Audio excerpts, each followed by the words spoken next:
This is Fat2Fierce. Welcome to the Confidence Chronicles. I'm your host, Amy English. Join me on this empowering adventure towards a healthier relationship with food, body, and self, one delicious bite at a time.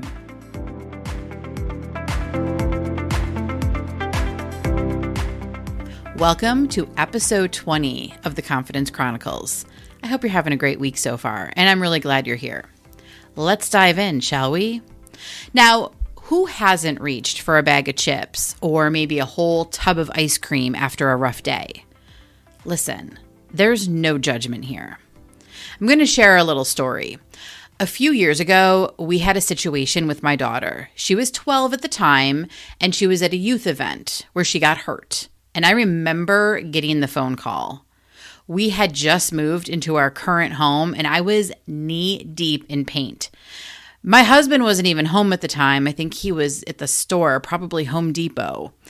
But in that moment, when I got that phone call, I dropped everything, wet paintbrush and all, and I drove to her.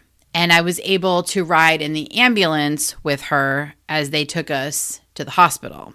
My husband met us there. Thankfully, she was fine. She had dislocated her knee and they were able to snap it back in place with no issues, just some physical therapy afterwards. But by the time we got home from the hospital, I felt zapped. You can imagine, right? Very draining day. And I asked my husband if he would stop at the store on the way home to get anything with buttercream icing. I was going to eat cake and nothing would stop me. Many of us have been there. Stress eating feels almost instinctive. It's like our brains are saying, hey, you're freaking out. Have some comfort food. The problem is that comfort is often temporary, and we're left feeling even worse afterwards. Now, we know that stress eating is the tendency to consume food for emotional comfort, particularly in response to stress, anxiety, or boredom, rather than physical hunger. And be sure to check out episode 19 if you haven't for a better understanding of emotional and physical hunger. Now, there's some biology behind all of this. Stress eating is a complex behavior with a connection to our body's fight or flight response. Imagine our caveman ancestors facing a saber-toothed tiger. Their bodies would go into fight or flight mode, pumping adrenaline for a quick burst of energy to outrun the beast. Digestion would slow down because it's not important right now. They need all their energy to escape. Now, picture them successfully evading the tiger. Feeling relieved but drained, they'd naturally crave high-calorie foods like nuts or berries. These foods provide a quick energy boost to replenish their stores after the intense stress. There was no buttercream back in those days. Okay, fast forward to our modern world. We face deadlines, traffic jams, arguments with friends, and unexpected visits to the ER. All stressful situations, but not ones that require running from a tiger. Our bodies still react similarly, with the urge to crave high-calorie foods for a quick energy fix. However, unlike our ancestors who actually needed that energy to survive, we often don't need the extra calories from sugary snacks or comfort foods. This is where stress eating comes in.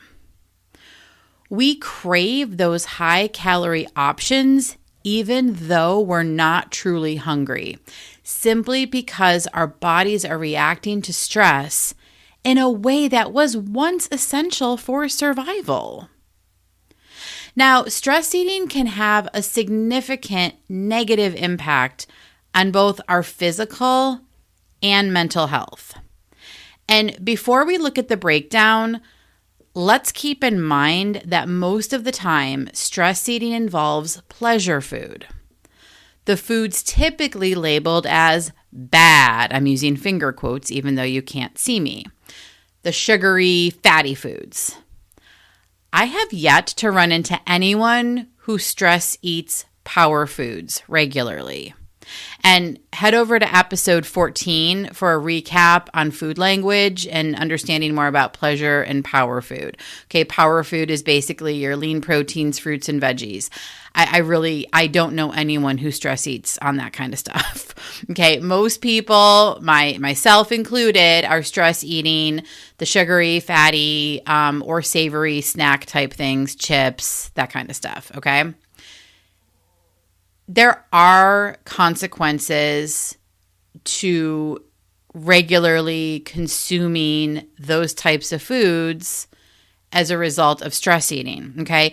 And here are some of the consequences of consistent stress eating on our physical health. It can lead to weight gain. Again, I'm probably not sharing anything that you don't already know, but I'm going to just do a quick recap of it for the sake of this episode, okay? So stress eating often leads to consuming more calories than your body actually needs, especially if you are one who's reaching for sugary or fatty, salty comfort foods. This can contribute to weight gain and obesity over time. That's been my experience. There can also be digestive issues, okay? So that fight or flight response that I mentioned earlier can disrupt your digestive system. Stress eating can worsen this by introducing additional food while the body is not optimized for digestion. Just think about that, right? Because in the example with the tiger, the digestive system actually shut down because it didn't need that at the moment. So if our bodies are working in a similar way, and in the moment when we're feeling all that stress, we're not optimized to digest the food properly, it's going to lead to things like bloating, heartburn, constipation, or even, the dreaded diarrhea. And then there can also be increased risk for chronic diseases, right? I think a lot of us know that regularly consuming these pleasure foods that can oftentimes be unhealthy, they can increase our risk for developing heart disease, type 2 diabetes, and even certain types of cancer. There are studies that show the connection between sugar and cancer. So that's all there. And again, I want to be really clear here. I'm never one to say, these foods are bad. I firmly believe that there is room for everything. It's just based on how you feel when you eat these certain foods, right? I know for me personally, eating too much sugar leaves me feeling terrible. So I don't eat a lot of it. It doesn't mean I'll never eat it again. Just I eat it in a very limited quantity, right? And I'm also a breast cancer survivor. So that's another reason why I don't consume a ton of processed sugar. Okay. That said, when it's a birthday or something like that, am I going to have a cupcake? Oh, you betcha. Okay. What are some of the consequences on our mental health when it comes to consistent stress eating? Well, stress eating might provide a temporary sense of comfort, but it doesn't address the underlying stress itself. In fact, the negative consequences of overeating, like guilt or shame, can actually worsen stress levels, and that creates a vicious cycle that continues. I'm sure I've talked about this before in previous episodes. It's ringing a bell, or it could have been on TikTok. But anyway, it creates this cycle, and because the stress eating is not actually addressing the stress, where does that stress go? It just gets buried down. It gets stuffed down into our bodies, and then that cycle just perpetuates, okay? Now, also, repeated episodes of stress eating and these more pleasure food food choices can negatively impact your self-image and contribute to feelings of low self-esteem. That's going to impact mental health. And chronic stress and unhealthy coping mechanisms like stress eating can actually worsen anxiety and depression symptoms. So there is a significant impact on both physical and mental health when stress eating is regularly occurring. And this is why stress eating, I think a lot of times, and I'm saying this because I was one of these people.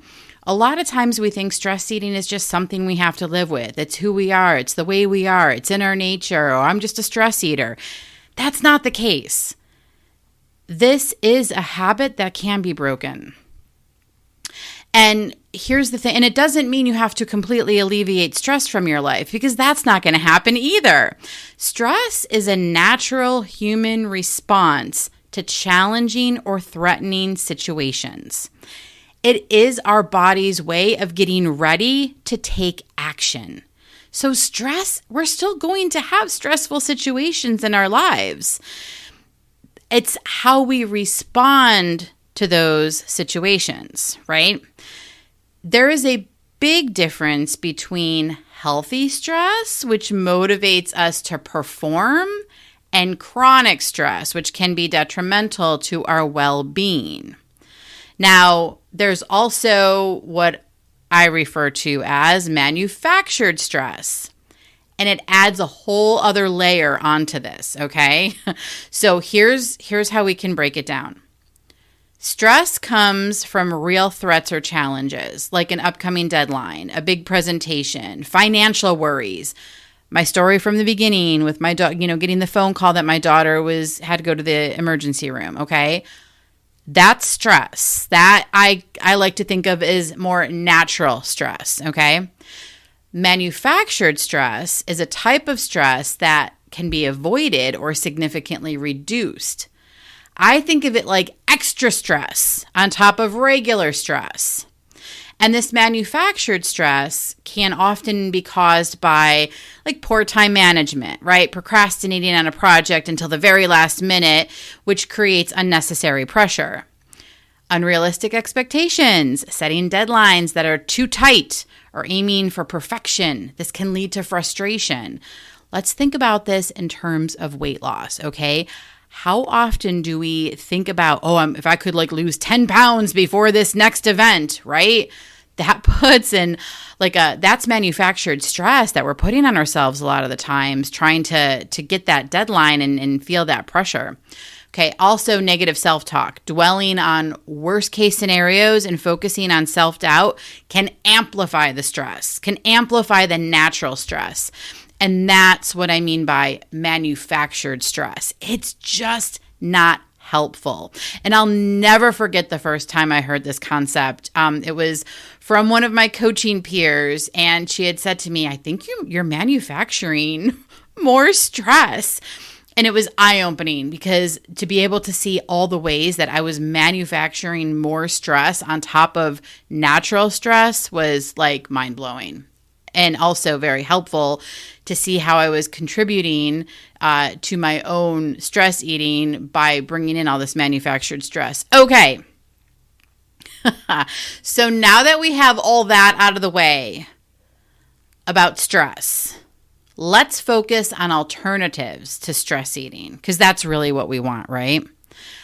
What can we do in those moments when the buttercream is calling? Or if buttercream's not your thing, whatever your thing is. You know what I mean. The moments like hand over the cookies and no one gets hurt. Now, a very important note, these alternatives that I'm going to share today will take practice and patience. Just consider how long you've been stress eating. How many years has stress eating been a habit for you? If it's been happening for several years, like in my case, several decades, then chances are good it's going to take some time to unwind, to unravel from this, okay? Because as mentioned, Stress eating is a complex habit with several layers. Being impatient and hard on yourself as you work through this will not be helpful. And in my travels, I have yet to find a quick fix that's truly effective. And I have tried many things, okay? Again, this is one of the reasons why diets don't help when it comes to stress eating, right? We want that quick fix to lose weight, so we go on this diet hoping that that's going to alleviate it. But when you haven't addressed this habit of stress eating, all that happens is it just continues to come back over and over again. This is why we cannot use diets to solve for emotional eating. Okay, that's another topic. I'm not going to go there. All right. The alternatives I'm about to share can be used in the moment when you're feeling the urge to eat. They can also be used to build a practice to help alleviate stress, especially the manufactured stress that I mentioned. So real quick, here's an example. Here's a maybe a better example of the difference between stress and manufactured stress, okay? So back to the original story.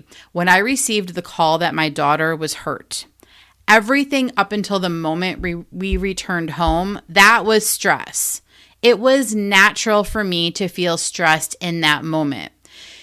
It would probably be weird for me if I wasn't stressed when I got a phone call that my daughter was hurt sitting in an ambulance waiting for me, okay? Yeah.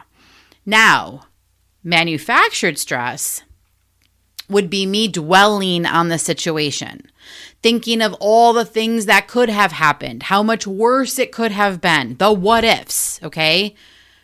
I don't know which episode it was, but way back in the beginning of this podcast, when I talked about breast cancer and there was that therapist who had shared with all of us, now is the time for you to sell your real estate in the land of what if. What if is never helpful. That was in one of the first episodes if you haven't listened to it. What ifing is just, there's no benefit to it.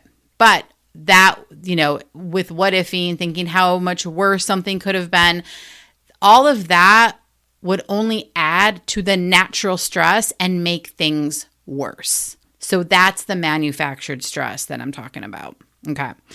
Okay, so what are these alternatives? Well, here we go. Many of these you've probably heard before. Some of them could be new. As always, take what resonates for you and feels doable and what might be helpful and ditch the rest or hold on to them for another day, whatever works for you. So there's mind-body practices that can be real helpful. Deep breathing exercises, okay? And if you have one that you like to use, go for it. One that I love is taking a breath in for a count of 4, hold for a count of 4, release for a count of 4. This can be very effective in the moment when you're starting to feel the stress of the situation, okay? Or even afterwards when you're starting to think you want something to eat, right? So it's take a breath in for 4, hold for 4, release for 4, okay? Ground yourself, feel your body. Allow your shoulders to drop. Feel your feet on the ground. Wiggle your toes. Wiggle your fingers. Connect to your physical form. Again, what this is doing is helping you pause in the moment and connect in with yourself. Now, this can be really good too when you want to see if you're actually physically hungry, or if it could be emotional hunger that you're feeling from the stress. Another helpful mind-body practice is meditation. Now, there are several kinds of meditation, guided, unguided, music, whatever. YouTube is a great resource for all kinds of meditations. I find meditation to be super helpful. I particularly love guided meditations where someone is guiding me, into breathing or imagining or whatever. I find that super helpful. And it just feels good. You're going to notice that a lot of these alternatives are all about feeling better, right? Okay.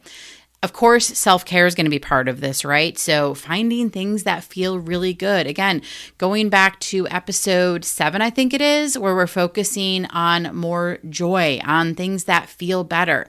Taking a bath, spending time in nature, going for a walk, listening to calming music, doing a meditation, journaling. Also, meditation, breathing, and journaling are like my favorites. These are things I practice every single day.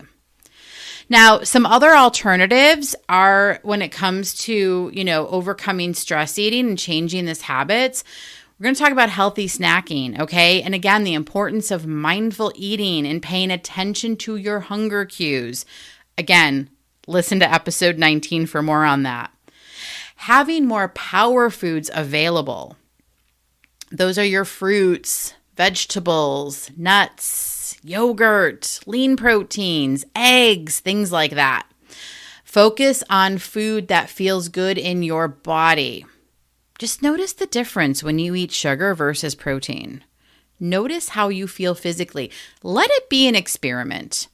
Eat something that's a little bit more, sugary or carby. See how you feel. Then eat something that's more like a lean protein. And just notice the difference in how you feel physically. And then decide what you want more. So having these more power food options available to you can be helpful, especially in the beginning when you're first learning to unwind the habit of reaching for food. When you have these more power foods available and at the ready, they can be an alternate source of food, okay? And then also, working on healthier habits, like identifying your triggers. Recognize the situations that lead to stress eating. Go grab the free guide on my website, amyenglishcc.com. It's an emotional eating triggers guide. It's going to help you understand what situations drive you to eat emotionally, like stress eat, most often. Plan ahead. Prepare the power foods and other activities to combat stress. Okay, this is all about feeling better. And be kind to yourself. Listen, don't beat yourself up for slip-ups. That's never helpful. The focus is on progress. Because as I mentioned earlier, and probably several times before throughout the history of this entire podcast, stress eating is incredibly common. Okay? It would not surprise me to think that 90%, if not more, of people stress eat or do some form of emotional eating. Because remember, stress eating is emotional eating. The good news: there are healthier ways to manage the difficult moments in life that cause stress and other negative emotions. The key is finding what works for you. Consider there will be trial and error, but the response to automatically grab food can change, and it will reduce over time when you practice these alternatives. We have had several things happen in the last 3 years since my daughter's accident that I shared. Some things that have been much more stressful that I'm not going to get into, personal things. I don't turn to food in those moments anymore.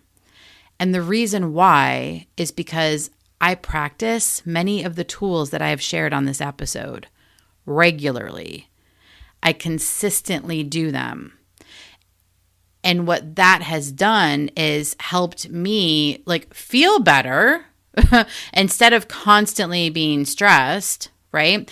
And it's these alternatives have given me actionable things that I can do instead of turning to food. And so the more I've practiced this, the less I turn to food when these moments strike. I know firsthand how challenging it can be to break the cycle of stress eating. I've lived it over the last 9 years, I think it's been. But the good news is, with practice, it does get easier. Okay. And, I can look at everything that's happened just over the last 3 years. Wait, this is an important note too. And I didn't actually have this in my show notes, but I think it's important to point out. Okay. So 3 years ago was the situation with my daughter in the ambulance. All right. Now I started this journey in 2015, 2016-ish. So it's been about, 8-9 years. Think about that for a second. Okay. That was 2021 when I got the call and she had to go in the ambulance. So I was already well on my journey to overcoming stress eating, but that situation absolutely triggered a stress eat for me. Okay. I think that's really important to point out because it does illustrate for you. This hasn't been a light switch for me. It's not like I just flipped the switch and I no longer stress eat. Okay. It's just what used to happen on a weekly, if not daily basis in my life turned into something that happened every few weeks, every few months, every few years. Now it's very rare, right? And I can think about all the things that have happened to us personally in the last 3 years. There's not one incident where I stress ate, where I turn to stress eating. So that just illustrates for you how, there's no perfection in this game, okay? There is no light. It's not a light switch. It's never going to be perfect. It is all about making progress, continue practicing, and being really patient with yourself as you do that, okay? So yes, with practice, it absolutely gets easier. And if you are someone who is struggling with stress eating or just with, too much stress and overwhelm, and especially the manufactured stress, don't hesitate to reach out for support from a friend, therapist, or even an online community. There are so many resources available to help on your journey. Always feel free to send me an email if you have questions on resources, okay? amy@amyenglishcc.com. If you found this episode helpful, be sure to subscribe so you don't miss out on future episodes with more tips on living fierce. Because that's what this is, friends. We are learning to live in that fierce mentality. All right, I hope you have a great week. Are you ready to take control of your eating, embrace your body, and boost your confidence? Then let's get fierce. Start your Fat2Fierce journey today. Go to amyenglishcc.com for more resources and to book your discovery call.